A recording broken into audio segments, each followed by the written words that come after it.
What's going on, fight fans, and welcome back to Inside the Fence. I'm DCC, and that is Drew the Rooster Johnson, and we are getting set for UFC London, a fight night. This is the first fight night we've ever talked about. Yeah, I mean, people, we've been talking to a couple people. They said, why don't you guys put out a video for even like the fight nights and stuff because they enjoy our content. So thank you to all of our listeners that want to see more of us talk about stuff that we don't know anything about. I mean, I know what we're talking about. I had a 5-0 clean sweep for UFC 326, and I am He had never to bring that gonna, up. I'm He had I'm to never bring gonna that up. stop talking about it. That was awesome. Picked two dogs. It was great. We saw Oliveira grapple, which if you're mad at Oliveira, who is a world class grappler and has the most amount of submissions in UFC history, grappling, the greatest striker the UFC's ever seen, then you need to go watch something, and it's called Not the UFC. I mean, I think it was a great fight, but in terms of it being a BMF fight, I don't think that it was what everyone wanted, and that's completely understandable. I But agree, but I mean, Oliveira life was goes on. hunting. Oliveira had, what, 22 and a half minutes of ground control time, and I think he was hunting for a submission for every second of it, so you can't fault the It's not like guy he was for just laying on fighting top his of him. fight. Yeah. Yeah, Yeah, he was trying, and Max Holloway actually got awarded his black belt because of how good his jiu-jitsu defense was, and I gotta say that's probably one of the most impressive things I've ever seen it's is crazy. someone being on the ground with Oliveira for that long and not getting submitted. Yeah, absolutely. 5 rounds completely.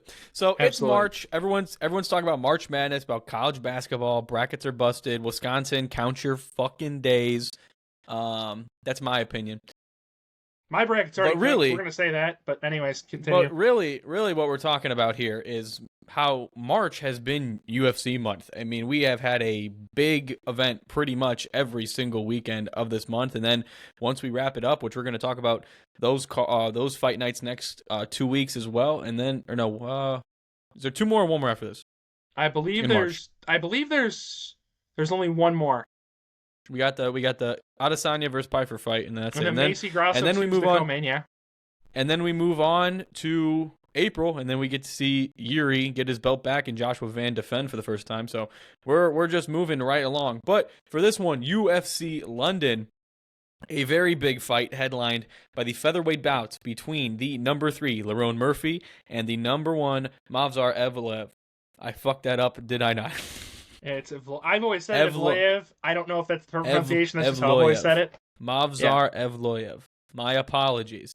This is a really big fight. This fight has a lot riding on it. The winner of this fight will get the opportunity to sit ringside at Diego Lopez versus Alexander Volkanovski 3. crickets, crickets, crickets, That's what's crickets. on that's what's on the line here. But we're going to go ahead and get on into it. Drew, go ahead and give us your breakdown. I think this is the first time that I can remember where we've seen two hotshot undefeated prospects face off in a 5 round bout. I'm really excited. In the words of the great Joey Diaz, we've got a great fucking card, okay? If you know anything about the UFC, you're going to realize that this is a sleeper card that could deliver just as much as some of the pay per views we've seen out there. There's a lot of hyped up undefeated prospects that are going to be butting heads with some vets, and we're going to see if it's the student that can beat the master. And I want to get right into this title or not title fight, this 5 round main event because I have a very different take than a lot of people do. Don't get me wrong, Movzar's great, but I think that we're seeing something special in the Roan Murphy that we haven't seen in the featherweight division since probably early Max Holloway. You've got an absolute stand-up brawler with incredible cardio that is really good at knocking wrestlers right the fuck out. Like we saw what he did at 319. I was there, the top of the 300 level, and I watched that, and that was one of the craziest things I've ever seen was how he did Aaron Pico that dirty. And I think that I am gonna see Lerone Murphy probably repeat that, and we're gonna see Lerone Murphy knock out Movzar Evloev or get a decision win. I don't see Movzar being able to go with Lerone for 5 rounds. Like we've seen Lerone Murphy go the distance 5 rounds twice, and at the end of both those fights, it really looked like he could have gone another 5 rounds that night. Like, especially against Josh Emmett, he was throwing bombs till the last minute, and he didn't even take any damage from one of the most dangerous strikers in that division. So, for that reason, give me Lerone Murphy by late knockout or decision win, and get that shot against Alexander Volkanovski. Yeah, folks, if you have the time, either Friday, Saturday morning, whatever, We got UFC an just early put out start probably though. about We got an early start, 12:15 Central Time for UFC on Saturday because it is in London. yeah. So other side of the globe for those of you here in America, Australian fans actually get to watch UFC on Saturday for once. Good for them. But if you have the time, before this, when this video comes out and before, the fights start, UFC just posted a Murphy like 2 hour long compilation. And what you can gather from it is he's got incredibly good defense, very, very good defense. You see a lot of guys who try to take him down. When he's on the ground, he gets up pretty well. He can defend himself pretty well when he's there. Or he can just stand up and brawl with them. This is going to be, you see fights like this all the time. Guys who want to be on the ground versus guys who want to stand up and bang.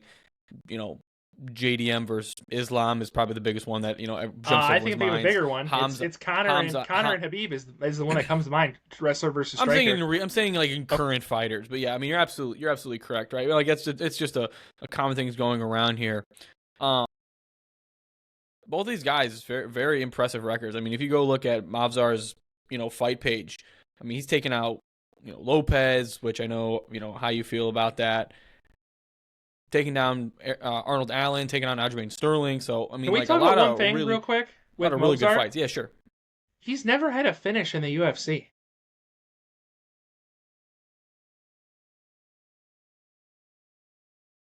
It's all been unanimous decisions and one horrendous split decision. That's all. He's never had a finish in the UFC.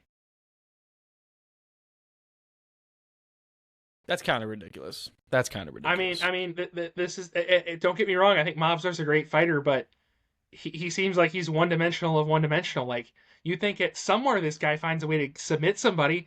Is it just lay and pray? I don't know what it is, and especially that fight with Aljamain Sterling. I thought that Movsar. You could have made a case that Movsar lost that fight. He didn't do anything on the ground other than just. He did he did like the social distance. Just stay down, just hold and lay and pray. It was terrible.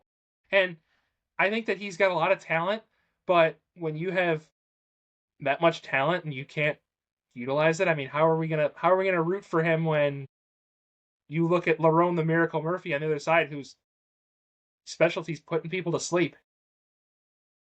Yeah, we need more Russians like Pyotr Yan at this point, right? Dagestanis, they're Russian. I mean, I don't know. I get it, it's a region, but they're Russian, right?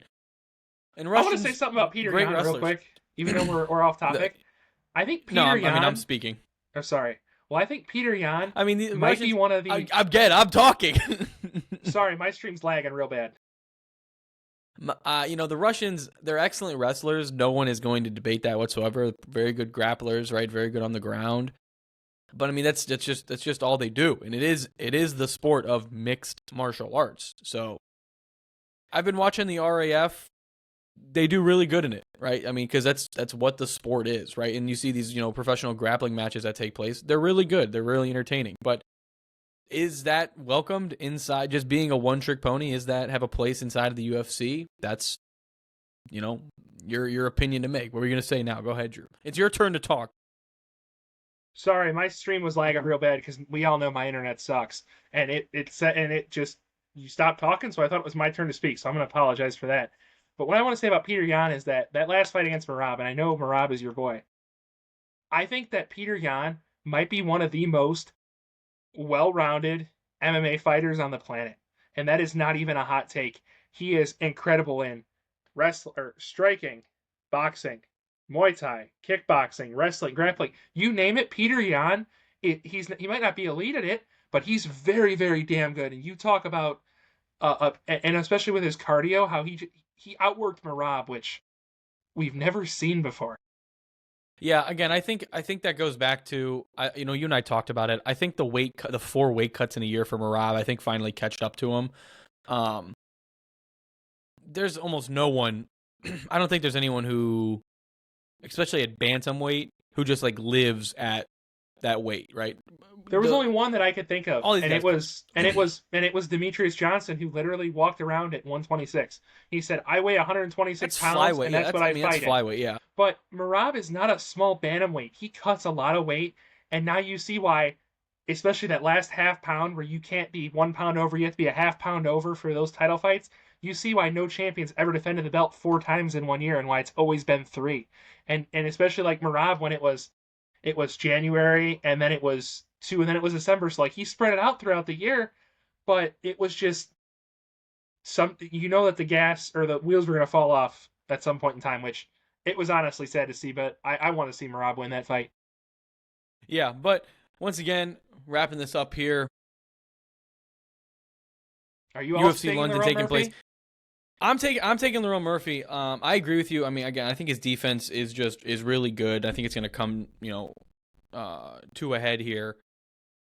I can fully see this as a Mavzar just lays on top of him fight. I mean, I really can see that. I don't want it to be that way. I don't think anyone wants it to, but I think Murphy does a good job of defending it. Also, quick point: if you are new to the MMA, if you're new to UFC, right? If you're one of these new Paramount Plus people, right?